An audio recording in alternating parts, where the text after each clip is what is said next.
Aiden heard strange noises while playing. He hurried back to the car and told Frank about the voice. Frank thought it was just the sound of their work. He told Aiden not to leave the car. Then Frank went back to work.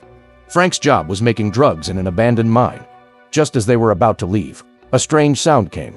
They followed the sound. The noise got closer and closer to them. At that moment, a monster suddenly appeared and attacked them. Screams from two people echoed out of the mine. Because Frank never came out, Aiden walked into the mine alone. The camera shifts to another scene. Julia is a teacher and the main character of the story. Her student Lucas is an important part of the story. Julia noticed something was wrong with Lucas recently. Lucas kept drawing in every class. Maybe Lucas was just more introverted. Julia didn't think much about it. Lucas found a small animal on his way home from school. Lucas picked up a stone from the ground. Then Lucas went home with the dead body of the animal. When Lucas got home, first, he stopped in a strange room. Hearing no sound, he went in. At night, Lucas looked at the photo of a family of 4. But suddenly there was a roar from the door, and there were people banging on the door like crazy. The next day, because Julia knows that Lucas has been painting recently, so she asked Lucas to tell the story. Lucas said there used to be 3 bears. They were big bears, little bear, little bear. The big bear used to take care of 2 little bears. But one day, the big bear got sick. When the little bear came home, he found that the big bear and the other little bear had changed completely. Because they had no meat to eat, it made them more and more irritable. Julia was very shocked when she heard it. How could a child tell such a story after school? The school bully saw a prank being played in his bag. He looked back and saw Lucas. He thought it was Lucas. He pressed Lucas against the door. Fortunately, Julia arrived in time. The bully didn't hurt Lucas anymore. Then Julia checked Lucas's information. It turns out that Lucas's mother had passed away. Then Julia called Lucas's father. There was no answer on the other end of the phone. Julia then waited until after Lucas is out of school. Julia followed Lucas. Lucas stopped at an ice cream shop. Then Julia took the opportunity to invite Lucas to eat together. Julia did this to talk to Lucas about his family affairs. It was learned in the conversation between the two. Lucas also has a younger brother, and his brother doesn't go to school yet.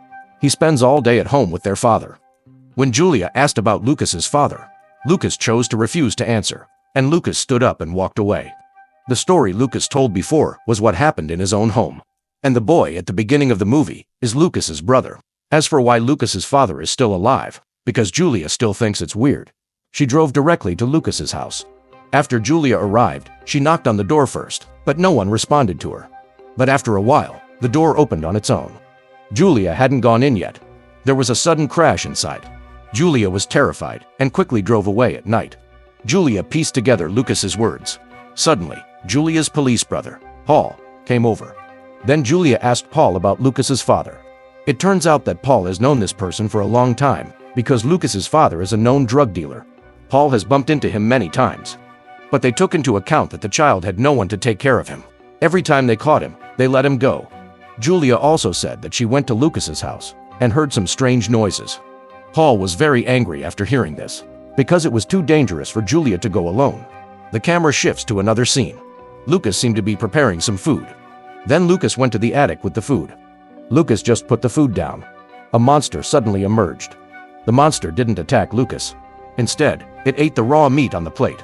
If nothing else, this is Lucas's father. Lucas's father was full after eating and drinking. His brother crawled out. Lucas also specially prepared some snacks for his brother. After all this was done, Lucas still locked the door as always. The next day, Lucas set up traps in the wild. But a voice suddenly appeared. Lucas hurried to check.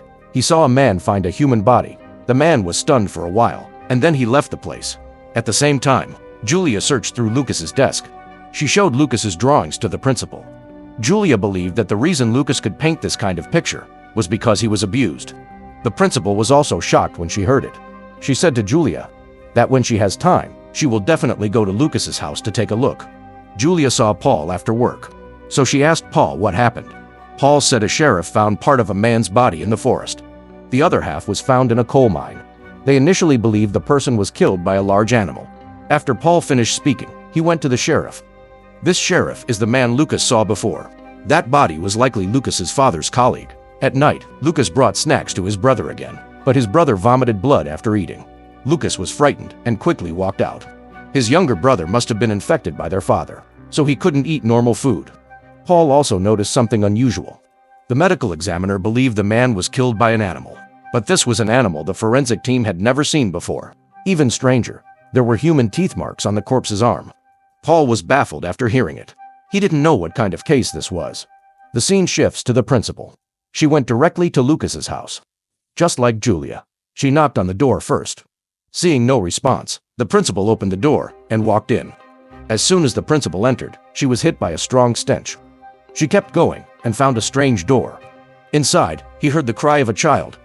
Driven by curiosity, the principal opened the door. She immediately saw Lucas's brother as she approached to comfort him. Lucas's father suddenly appeared. He threw the principal aside. Then the monster bit the principal's neck. When the principal stopped breathing, the monster began eating his body. After a while, strange things happened. The monster's body twisted and deformed. Finally, a pair of antlers emerged from the monster's body. Meanwhile, Paul and his team went to the east of the mine. They found something strange on the ground. Paul thought it was an antler, but the sheriff disagreed. He said he'd never seen anything like it before. Unable to find other clues, they decided to leave the mine. The camera shifts to Lucas. He was stopped by the bully on his way home. Lucas ignored him and turned to leave. But a monster suddenly appeared and looked at them. Lucas ran away when he saw this. In the end, the monster attacked the school bully. Lucas ran back home in one breath. He turned around and saw an unfamiliar car. It made him instantly feel that something was wrong. Then Lucas ran to the second floor. He was shocked by the scene in front of him. Lucas went downstairs and found blood all over the hallway. And his father had left the house with his younger brother. Lucas is very smart. To avoid suspicion, he first covered the car with a cloth. Then he cleaned up the blood in the house. At the same time, Paul asked Julia if she had seen the principal recently. After Julia learned that the principal was missing, she instantly remembered that she had asked the principal to visit Lucas's house. Paul hurried over after learning about it. The two smelled the stench of a corpse as soon as they arrived, but no one opened the door. Lucas knew his father had done something wrong, so he went into hiding. Because they didn't have a search warrant, Paul and Julia could only leave helplessly. The next day, the school bus driver also came to the police. She mentioned that too many people had disappeared recently. Paul thought it was all too coincidental. Julia was not happy after hearing about the coincidence. She thought there must be some connection between the cases. Then Julia drove to Lucas's house. As soon as she arrived, she saw a suspicious car. Julia drove closer. It was the principal's car. When Paul arrived, he found the principal's body, and there was human skin next to the corpse. They confirmed through the teeth that the skin belonged to Lucas's father. After school, Julia waited for Lucas. Julia took Lucas to the hospital. After being examined by a doctor, the doctor found that Lucas was suffering from mild mental illness, and Lucas had been abused. Julia felt bad after hearing this. She wanted to adopt Lucas, but Julia's brother didn't want to. The two had a big fight about it. The scene shifts. Lucas is asleep. Then he had a dream. It turns out that after Lucas's father came back from the mine, he seemed to be infected with some kind of virus. At first, Lucas's father was still conscious. Maybe because he was afraid of losing control. He put a lot of locks on the door himself.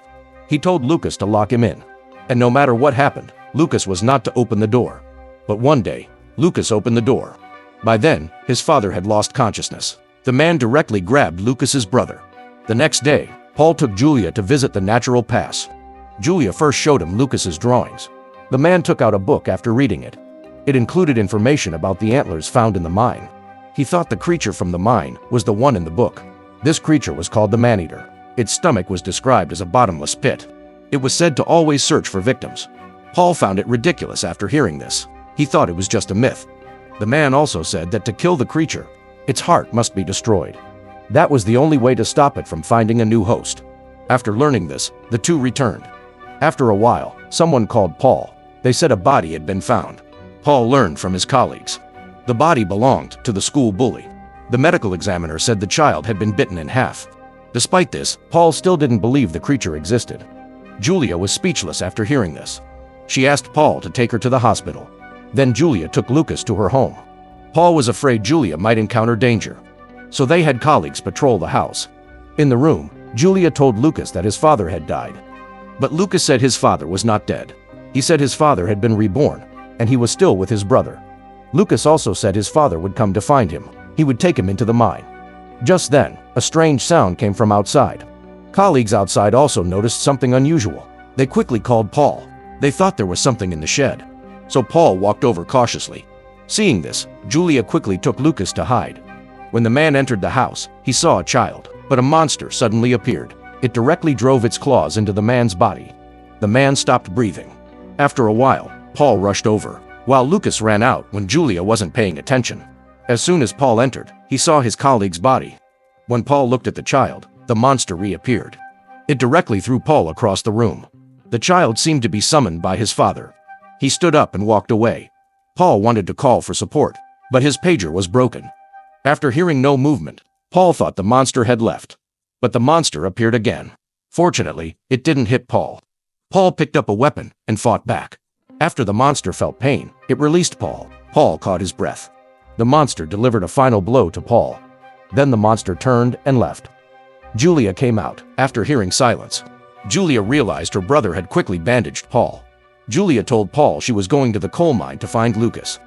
After hearing this, Paul decided to accompany Julia. When they arrived, Julia arranged an ambulance for Paul, because Paul had passed out. Julia entered the mine alone. Julia found Lucas and his younger brother.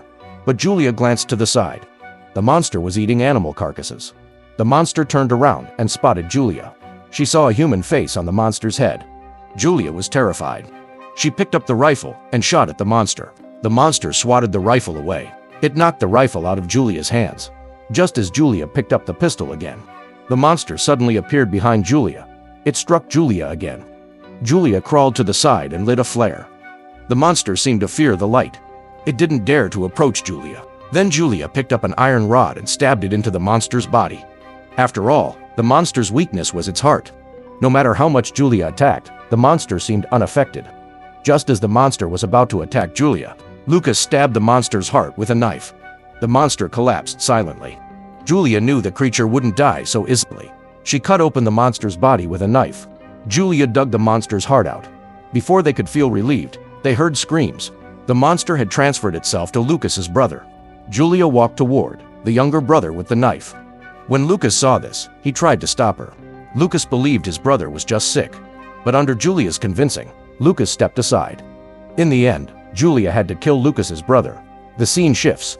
Several people were at the river before leaving. Paul suddenly coughed. He looked down. He coughed up black blood. And so the movie ends.